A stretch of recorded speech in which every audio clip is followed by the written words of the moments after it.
Hey, Karyn here with you. Time for After the Facts for UFC Vegas 25, where Jiri Prochazka defeated Dominick Reyes in the main event. That was wild. I was working the desk last night with Tyron Woodley and Michael Chiesa, and we were all kind of freaking out at this one. This was kind of insane. Chiesa is a massive Jiri Prochazka fan, so we were already like amped up for this one, and yeah, that was impressive because I thought Dominick was giving him a heck of a fight to begin with, getting some shots in as well. Dominick definitely did land a lot of good stuff as well, but we do know how it ended.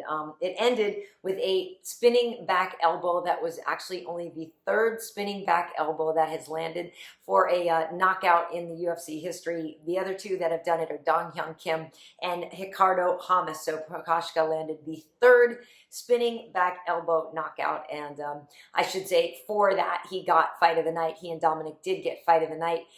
Jiri also got a performance bonus, as did Giga Chikadze. So those are the bonuses, and that little fact there. So speaking of Giga, very excited for him. My heart kind of really was torn in this fight because Cub is one of the best dudes in the UFC. He's just a good person all around and a wonderful, wonderful guy. And I didn't want to see him lose. I didn't want to see Giga lose because I've known him now since before he got in the UFC. I met him down at King's and really want good things for him. He's such a wonderful guy as well. So this one was really kind of hard on the heart, and I loved that they showed so much respect between each other afterwards.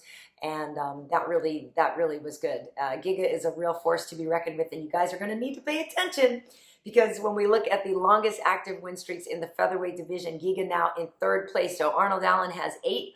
The champ Volkanovski has 7 in a row, but Giga with 6 in a row, as well as Zabit Magomedsharipov, 5 for Dawodu and Mitchell. So that's what's going on at featherweight right now. A lot of good stuff. That division is just absolutely bumping, which is really fun.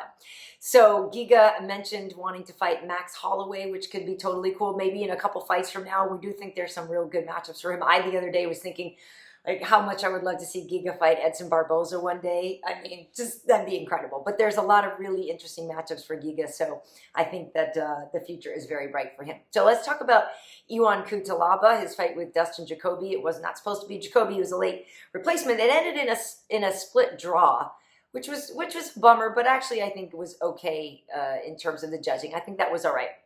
But Cutelaba did land 8 takedowns in the first round, and that does tie the UFC record for the most takedowns in a single round in a light heavyweight fight. The record was previously set by Krut and Olashaychuk. So there is that. And when we look at Merab, Dvalishvili, who is on an absolute tear in the bantamweight division, Merab's record now is he's got 6 wins in a row, but 5 wins in a row at bantamweight because he had a fight with Lopez that was a catchweight. So Merab now in second place with the second longest active win streak in the bantamweight division. The person with the most is his teammate Aljamain Sterling, the champ. So the champ has 6 in a row, and Merab has 5 in a row. But that 6-win streak overall does include a win at a catchweight bout with Lopez. So yeah, good stuff on that. And lastly, Felipe Colares came back from a -40 strike differential, which is absolutely wild. That was the first fight of the night against Luke Sanders. It is the 3rd largest deficit in UFC featherweight history for a decision winner. So I guess there's been, people coming back from a deficit for a knockout, but that was the 3rd largest deficit in UFC featherweight history for a decision winner.